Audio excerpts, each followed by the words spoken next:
Es una cordial y fraternal bienvenida. Siéntanse gozosos de poder estar una vez más en la casa de nuestro Señor. Y como el día de hoy es el Día de las Madres, vamos a invitar a todas las mamitas que se pongan de pie para poder saludarlas todos levantando nuestras manitos. A ver las mamis veterinas, ¿no? Las madres veterinas. Y todos en nuestro sitio le levantamos la mano y le decimos bienvenidas, ¿no? Bienvenidas hermanas, y que pasen el día de hoy, pues un día muy bonito, sobre todo también con nosotros, ¿no? Su familia en la fe. Tomen asiento. Y bienvenidos también a todos, ¿no? Hermanos varones, niños, adolescentes y todos. Bien. ¿Se cansaron de alabar a Dios? ¿No?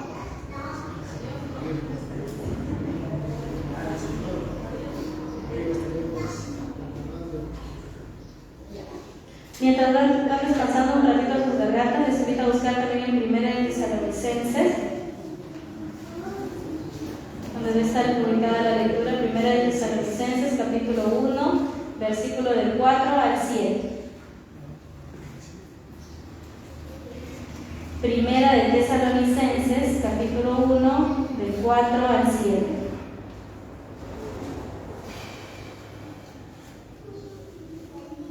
El 4 le voy a dar lectura yo, el 5 ustedes, el 6 yo y el 7 todos. ¿Amén? ¿O el 7 ustedes?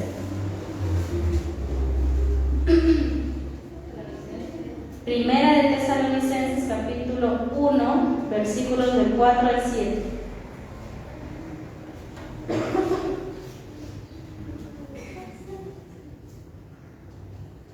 ¿Bien? ¿Me encontraron? Amén. Vamos a empezar entonces, ¿sí? Primera de Tesalonicenses, capítulo 1, versículos del 4 al 7. Porque conocemos, hermanos amados de Dios, vuestra elección.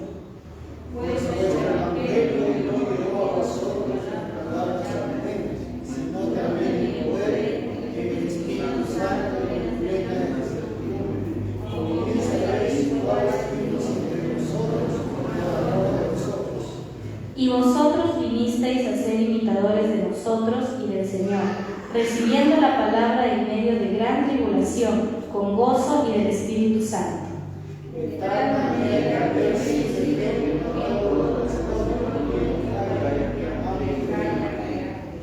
amén. Que el Señor bendiga su palabra y les invito a ponerse de pie una vez más para poder entrar a un tiempo de alabanza. ¿Cuántos necesitan más del Señor? Amén. ¿Usted necesita más del Señor?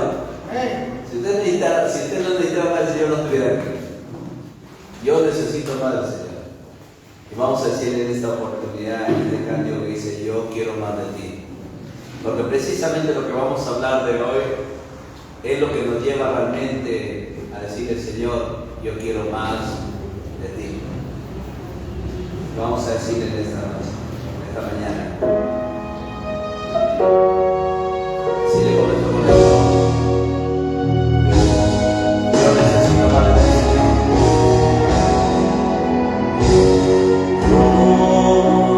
Yo quiero más de ti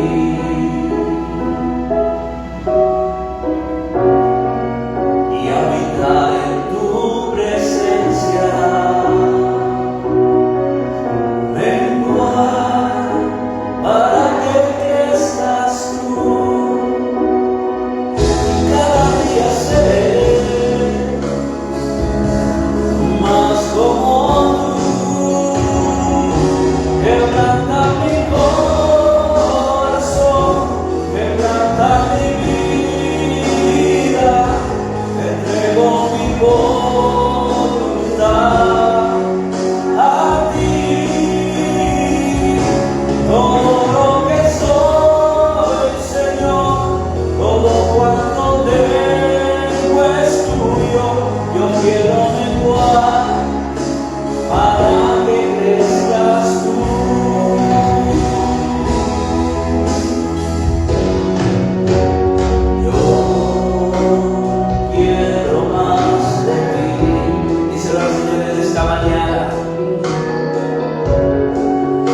voluntad a ti.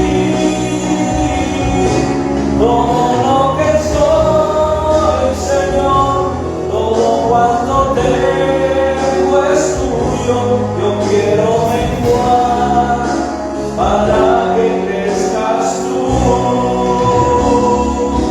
Quebranta mi corazón. Sí, Señor, te entrego mi voluntad a ti. Todo lo que soy, Señor, yo quiero menguar para que crezcas tú.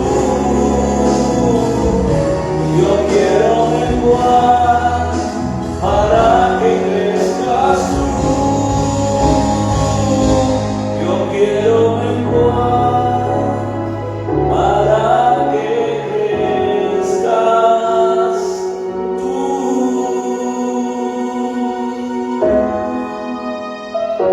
Háblanos en esta mañana, Señor. Queremos menguar para que nosotros hagamos tu voluntad. Espíritu Santo, purifica mi ser, todo tu corazón. Háblanos en el nombre de Jesús. Amén. Gloria a Dios. Tomen su asiento, hermanos.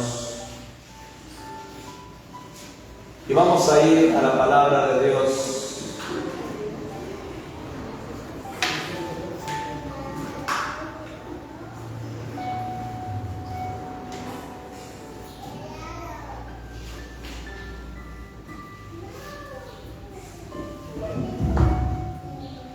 Gloria a Dios. Vamos a 1 Tesalonicenses.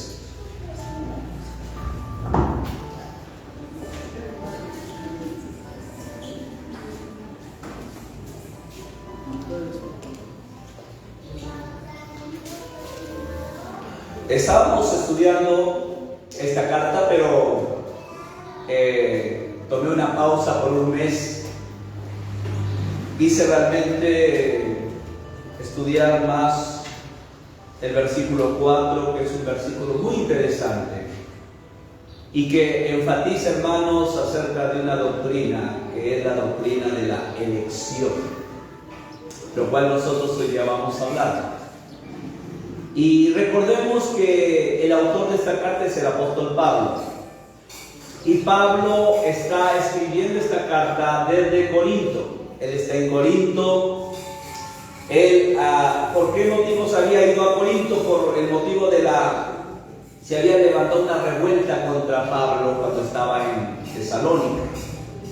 Y Pablo, hay que tener en cuenta, mis amados hermanos, que Pablo no había estado pues 1 año, 2 años, 3 años, ni medio año en Tesalónica.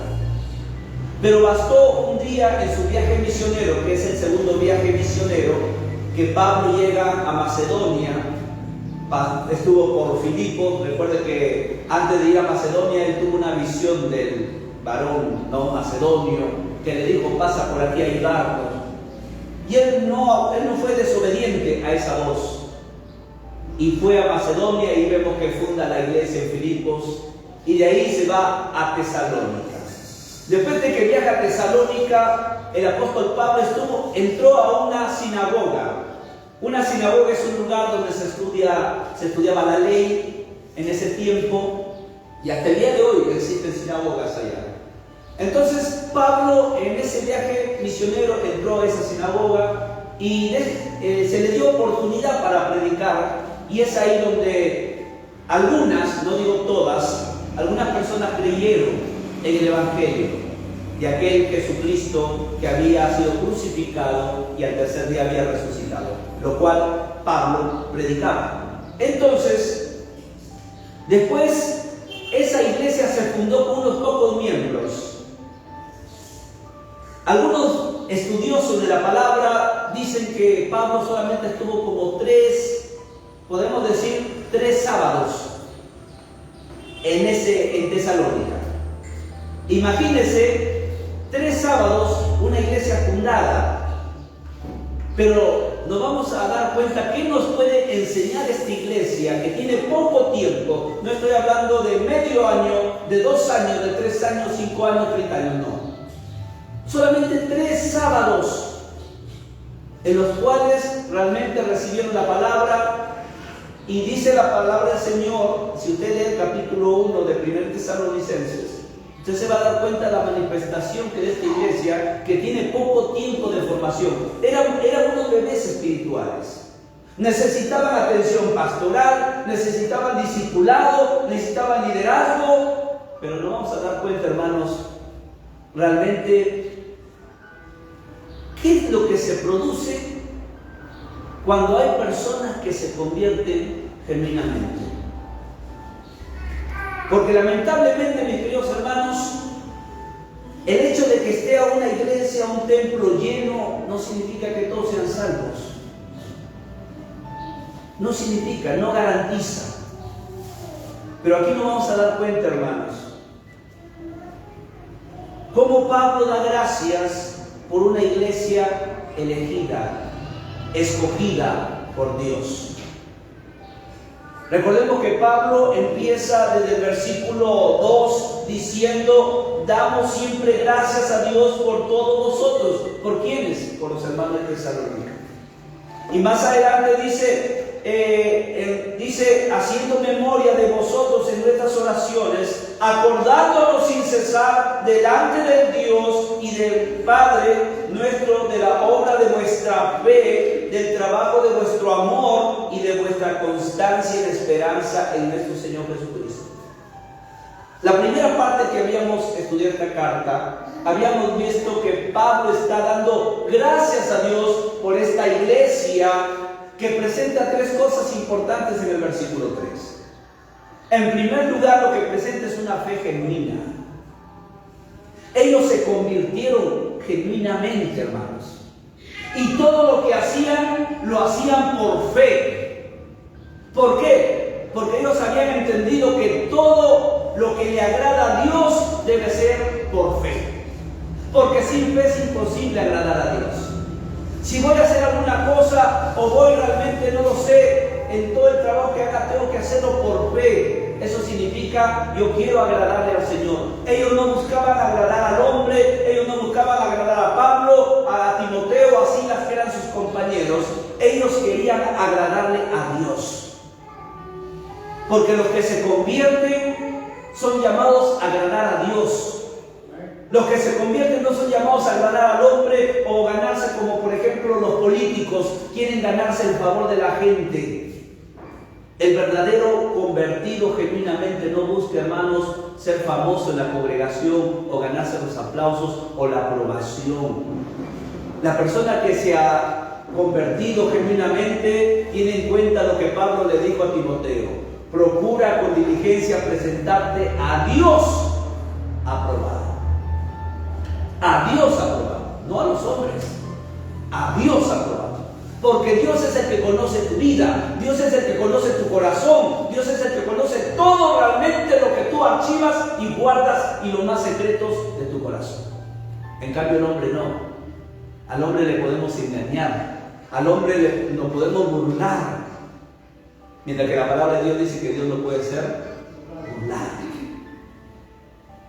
Entonces, los convertidos no agradan, hermanos, no están por ahí queriendo agradar a la congregación o ganarse por ahí, ser favoritos, sino que ellos quieren agradar a Dios.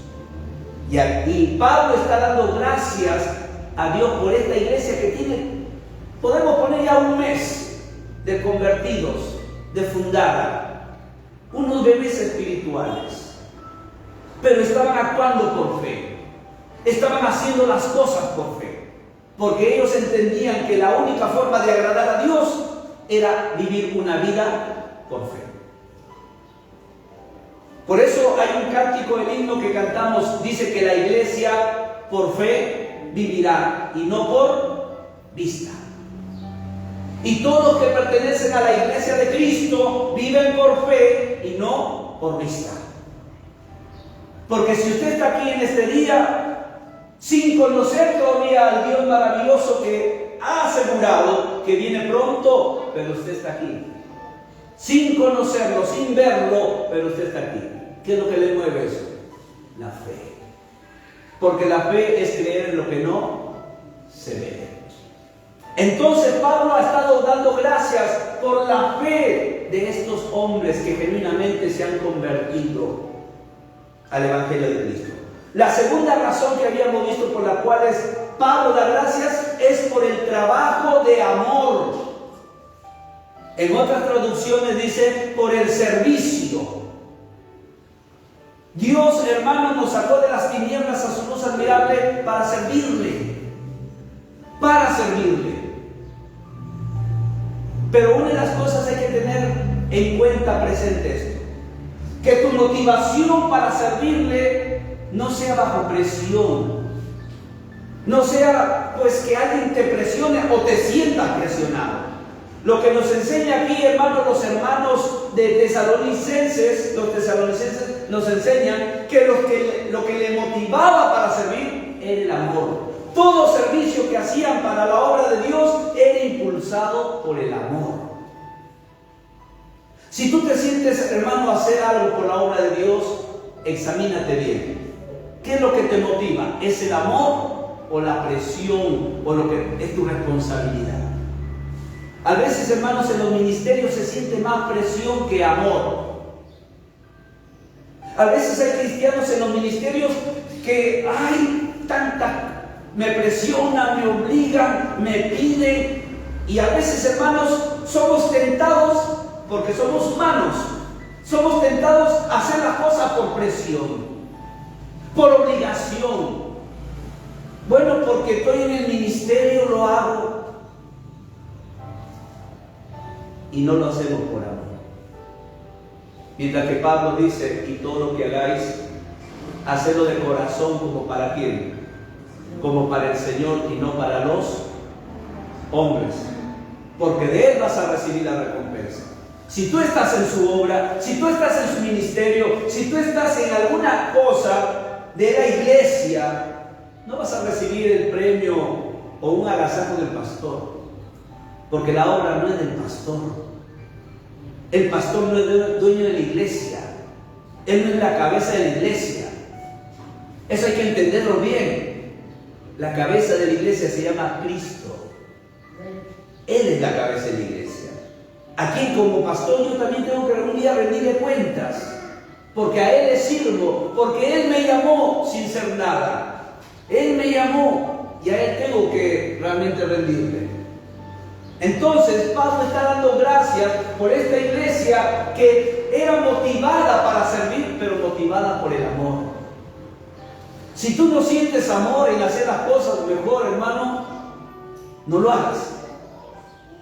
Si vas a hacer algo para Dios o para su obra, pero te motiva la presión, mejor no lo hagas. Si vas a dar algo, dalo con amor y con gozo, porque Dios ama al dador alegre. Pero si no vas a dar pues presionado, que no tienes para ti, que te sientes pues aquí, asá, mejor no lo hagas.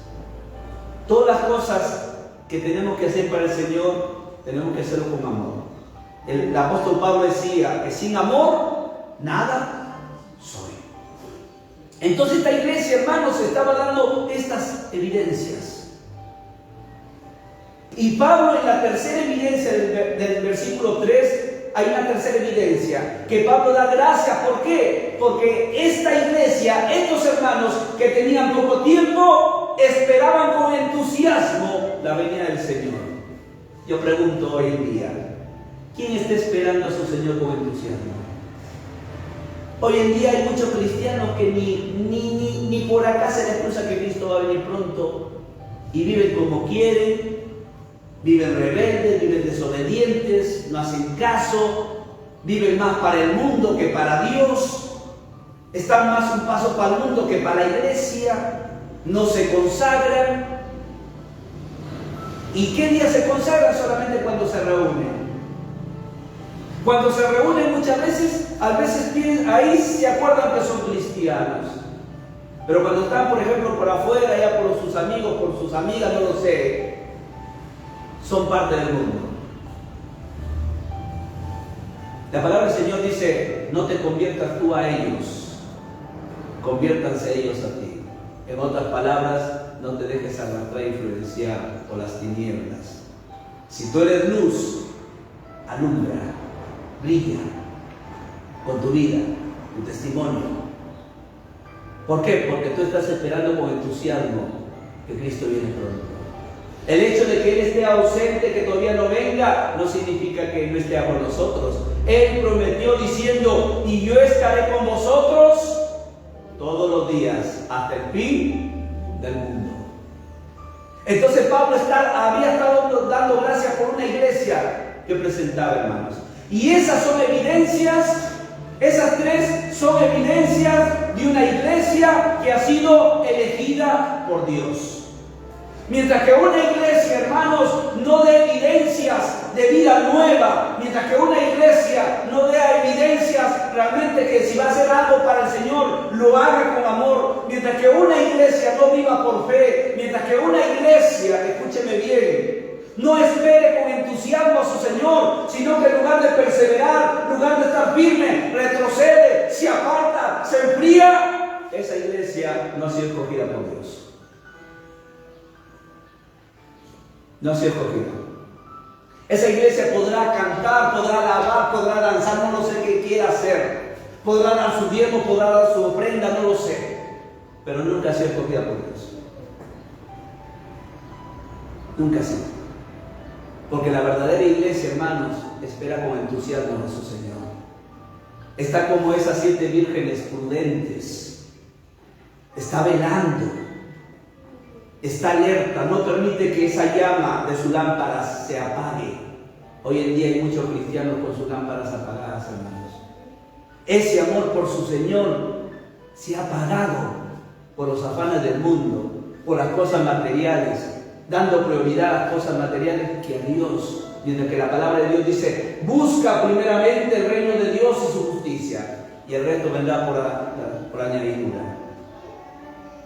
Hoy en lugar de vivir, hay cristianos que en lugar de vivir como aquellas prudentes que realmente velaban y estaban al tanto de que su llama de su lámpara no se apague, iban y compraban y reforzaban y estaban ahí porque se interesaban en su vida espiritual. Hoy en día es todo lo contrario.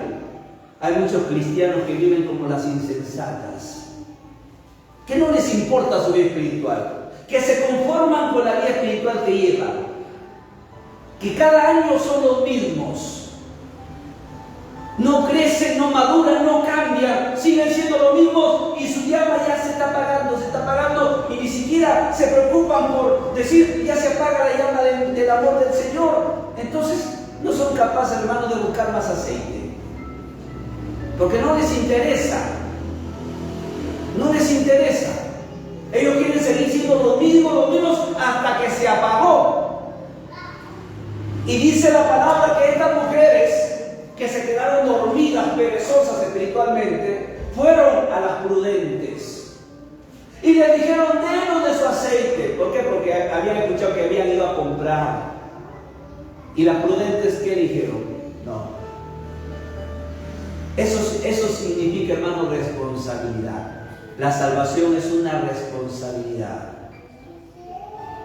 que nosotros debemos vivir agradecidos a Dios. No de que tú lo vayas a perder. Bueno, si te has convertido genuinamente, hermano, no tienes nada que perder. La salvación no se pierde.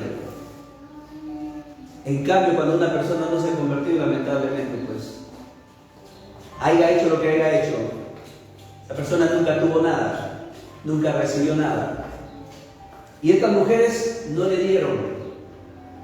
Cualquiera hubiese dicho, ay, pero qué malas, no tienen misericordia. No, hermanos, fueron irresponsables. No realmente se preocuparon, no se interesaron por su vida espiritual, por crecer, madurar, por esperar al novio que viene, y se durmieron en la pereza espiritual. Hasta que llegó el novio, entró con las prudentes y las insensatas se quedaron afuera. Pablo está dando gracias a Dios por una iglesia que espera con entusiasmo a su Señor. La iglesia Betel debe esperar con entusiasmo a su Señor. No digo que tienes que dejar tus cosas para quedarte pues pasivo para esperar. No, hermanos. En todo lo que hagamos, hagámoslo con temor a Dios, teniendo en cuenta que Él viene pronto. Y que lo que tengo y lo que pueda tener, no lo sé, esto es algo pasajero, que no va a salir debajo de este cielo, no va a traspasar los cielos, se va a quedar. Entonces Pablo ha estado dando gracias a Dios por esta iglesia, y estas son evidencias de una iglesia escogida, a pesar de que tiene poco tiempo, mira. Como repito, son bebés espirituales. Ahora Pablo ya no se encontraba con ellos, porque se había levantado esa revuelta. Entonces Pablo, los mismos hermanos de Tesalónica, le dijeron: Pablo, tienes que huir. Aunque Pablo tal vez se resistía: no, pero ¿cómo los voy a abandonar a ustedes? Pablo, tienes que irte porque la gente te quiere matar. Y esas son las persecuciones, hermanos, por causa de Cristo, que todo siervo tiene que sufrir, tiene que padecer. Y él salió de Tesalónica y llegó a Berea. Estando en Berea, predicó también. Y dice que los hermanos de Berea eran más nobles que los hermanos de Tesalónica, porque se habían levantado los enemigos de Pablo en Tesalónica. Eran malas personas, envidiosas. Pero cuando llegó a Berea, dice que encontró a hermanos que les gustaba escudriñar las Escrituras. Hermanos que agarraban la ley en ese tiempo y escuchaban a Pablo y veían si está predicando conforme a la palabra de Dios. Hoy en día es triste, hermano, porque tal predicador o tal pastor es de renombre, y la gente ¿qué hace? Deja la palabra a un lado y lo escucha. Y tantas tonterías que hoy en día se está predicando, se está enseñando. Vaya a ver la gente cómo dice amén, amén, amén a todo lo que se dice. Y la gente que no escudriña, no lee, no medita. ¿Sabe por qué? ¿Sabe por qué no medita? Porque le gusta alimentarse de cualquier cosa. Cualquier cosa recibe. Hermanos, la palabra de Dios es el alimento.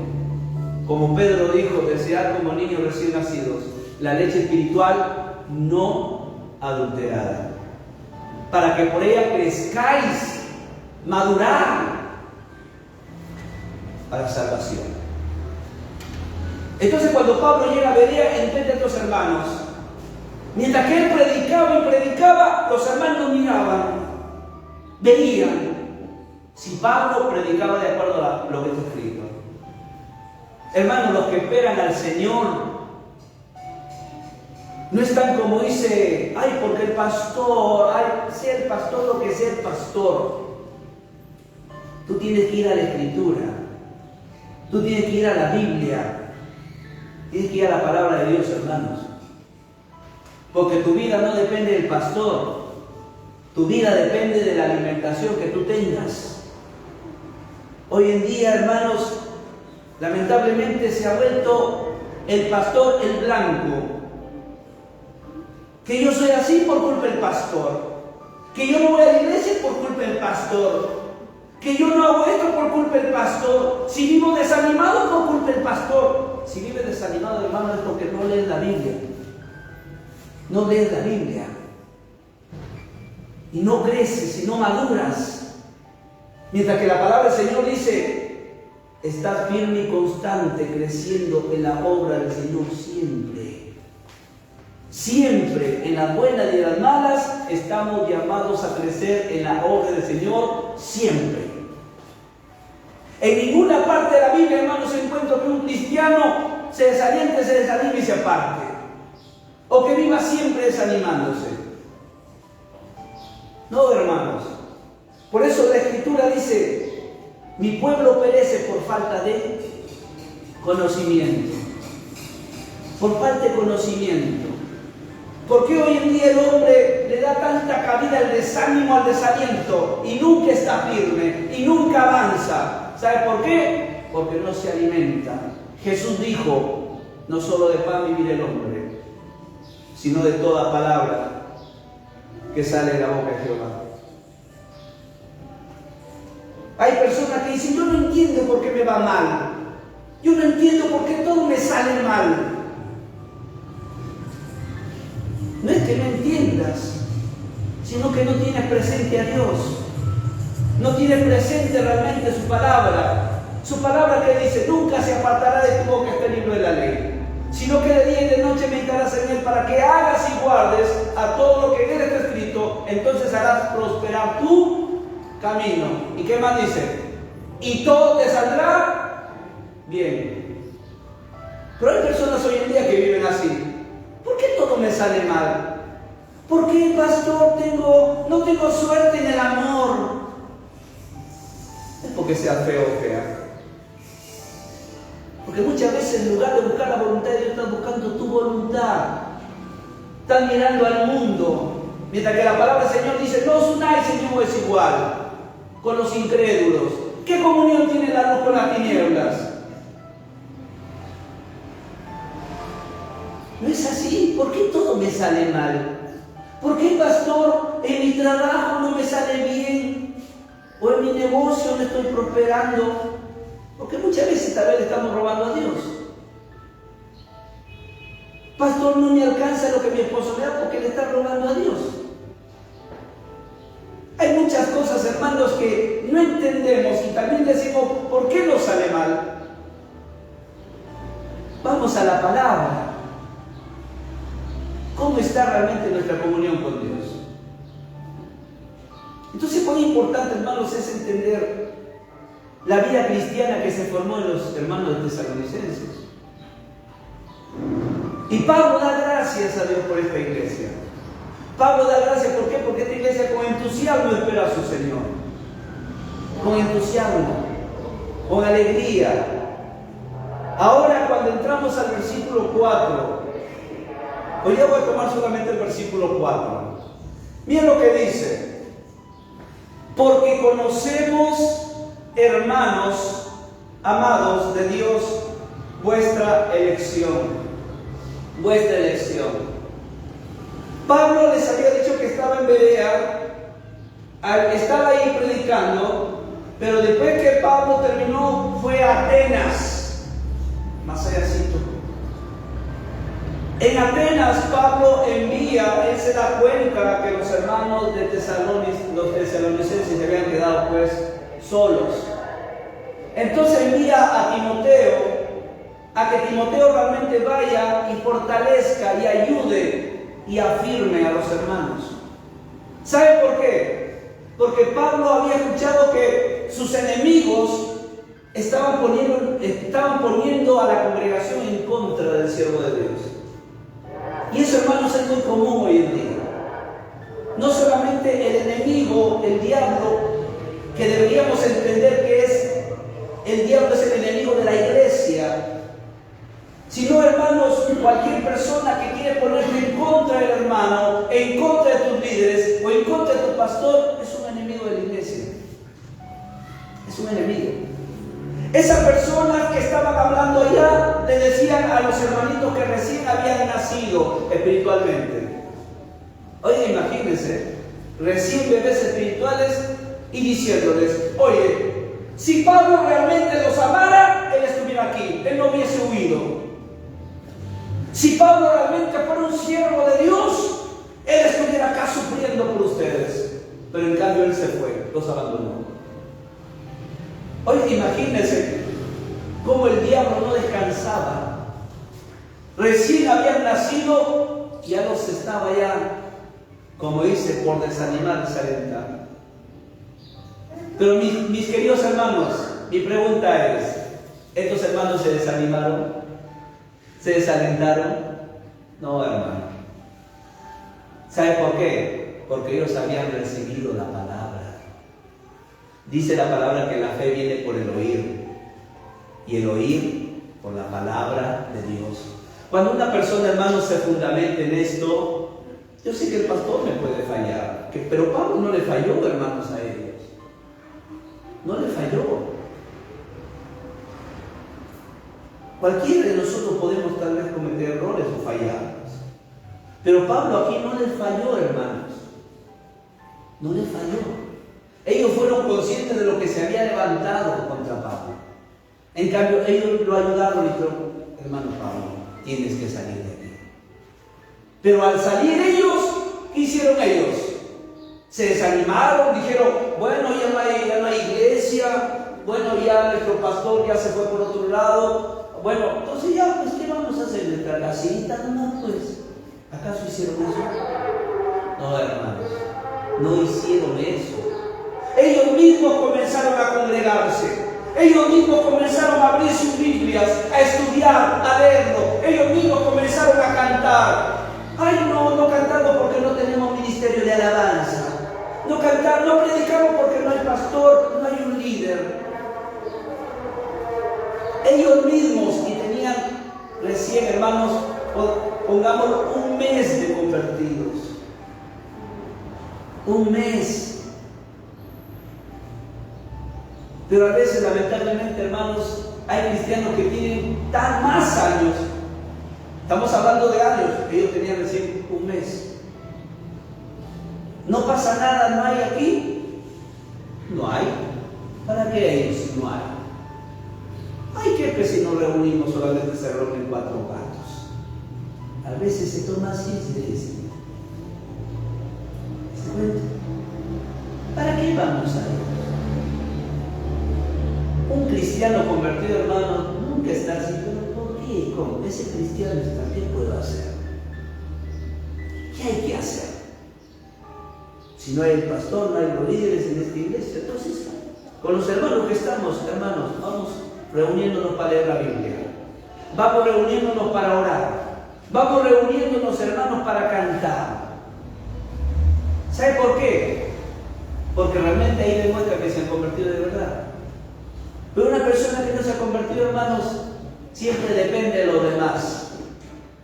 Sufre de pastoritis. Hermanos, nosotros debemos buscar siempre alimentarnos de la palabra del Señor. De la palabra del Señor. Así como la salvación es personal, la madurez es personal. Así como, por ejemplo, en mi casa, mi esposa me sirve mi comida, a mi hija Gracia también le sirve. Cada uno de nosotros somos responsables de coger nuestra cuchara y comer. Bueno, por mi Saidi, que está chiquitita, ella todavía necesita que se le dé. Que se le dé.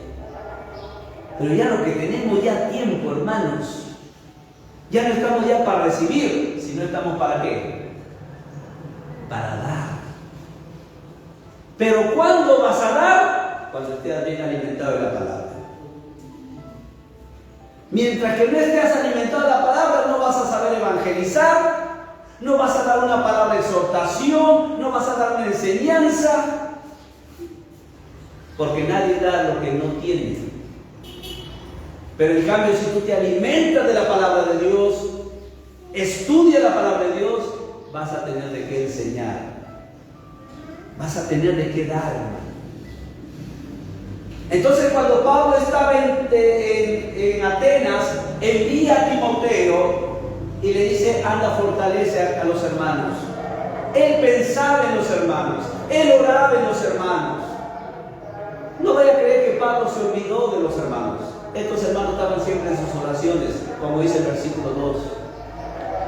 Oraban. Y esa es la función de los siervos de Dios. Que oramos por la iglesia. Oramos cada mañana. Oramos y pensamos en la iglesia.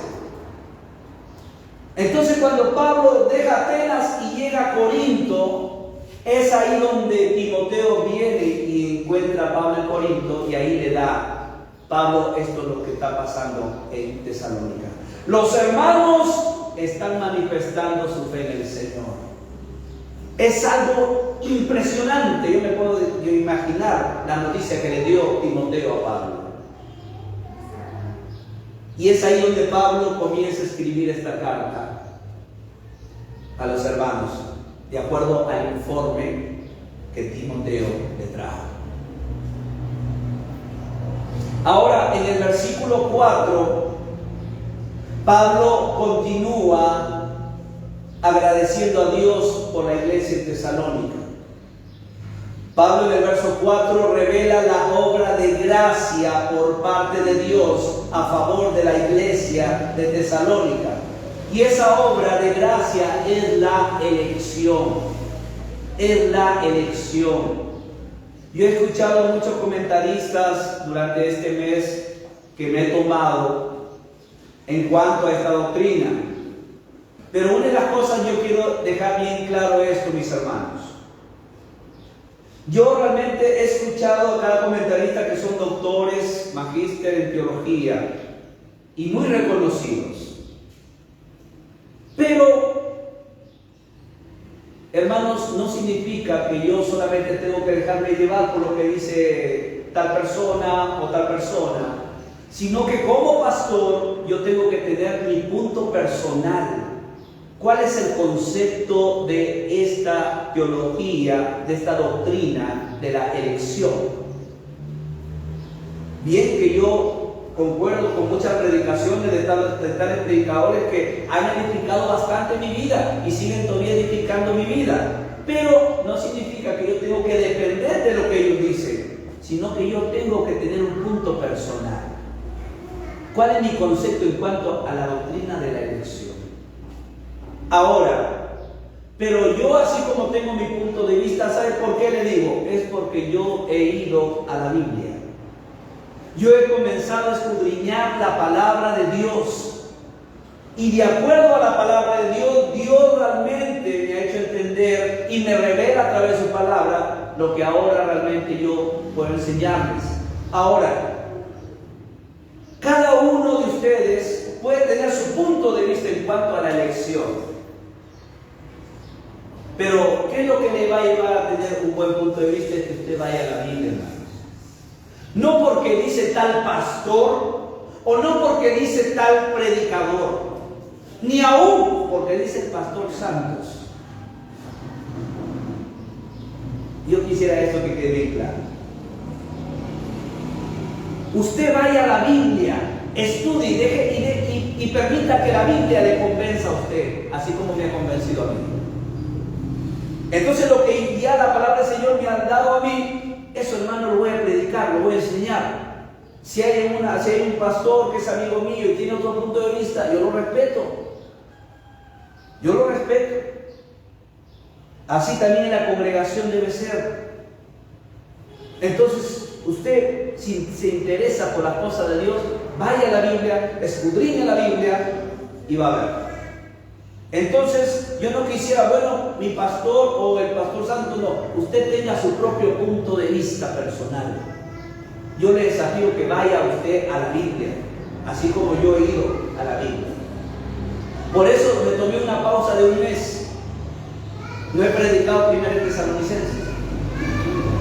¿Para qué? Para poder estar seguro y concordar y estar en armonía con lo que realmente la Escritura me enseña. Entonces, esto es así, hermanos. Esto es así.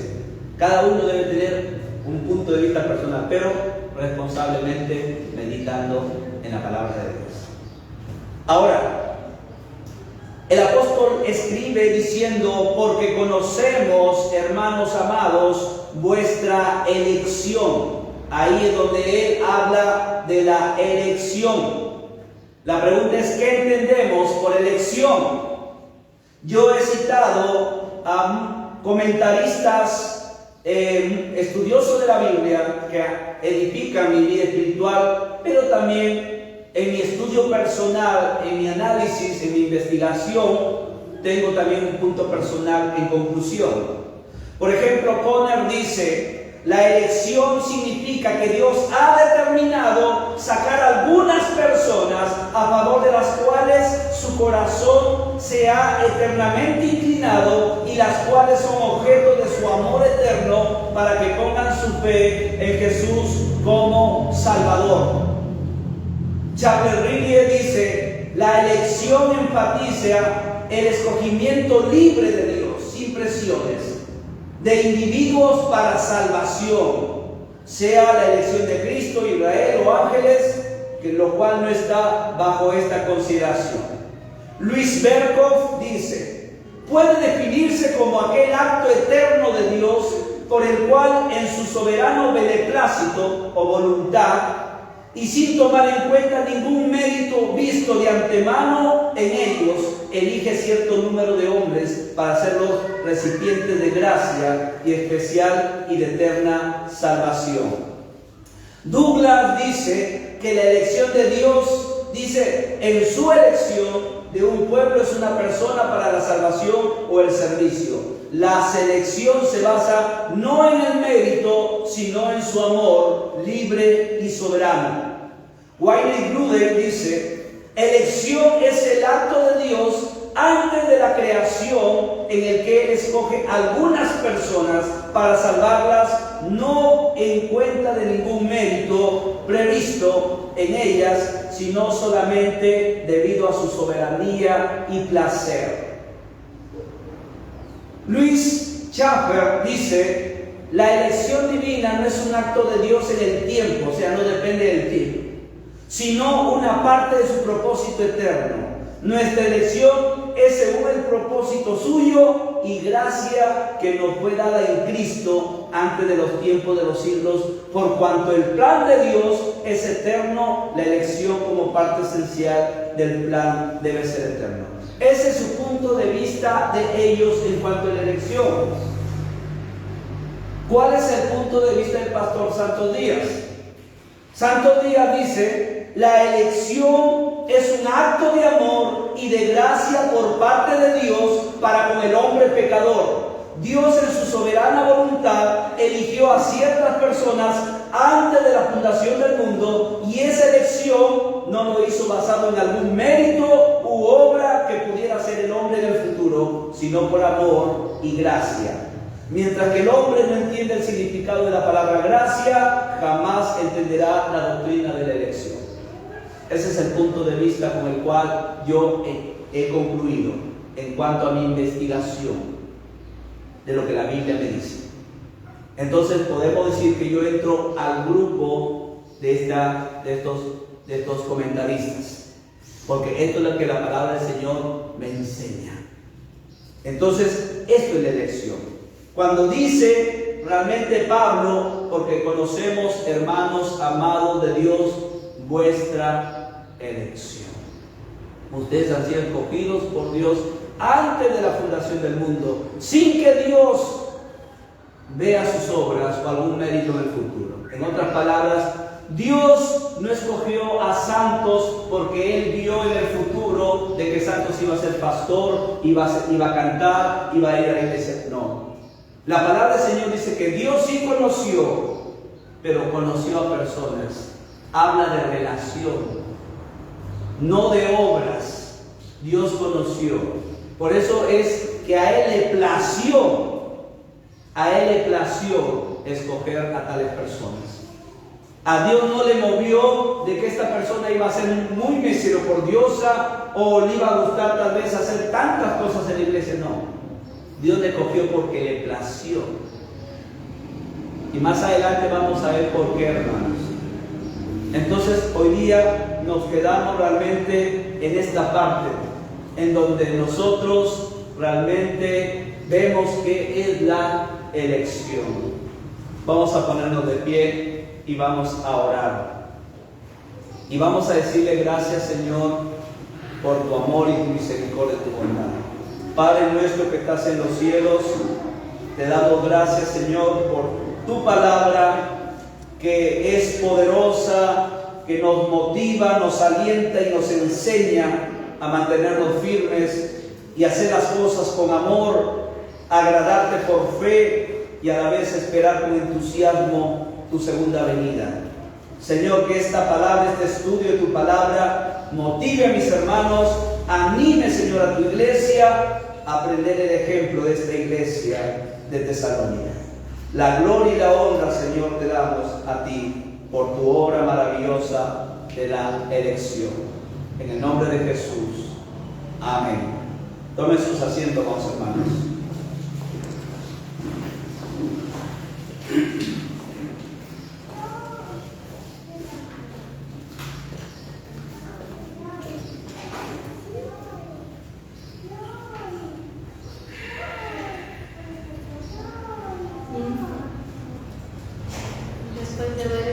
recibido el mensaje del pastor.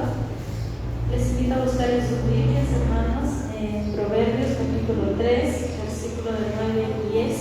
Invito a nuestro hermano Abel para que pueda recoger las ofrendas, por favor, y los diezmos.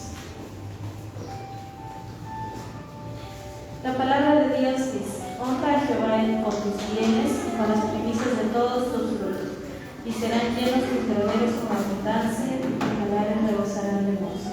Oremos. Bendito Padre Celestial, gracias te damos, Señor mío, por este tiempo, donde, Señor mío, vamos a depositar con lo que tú nos has bendecido, Señor, en esta semana. Gracias, Señor mío, te damos por nuestros trabajos, también, Señor, por los negocios de nuestros hermanos, y también, Señor mío, te agradecemos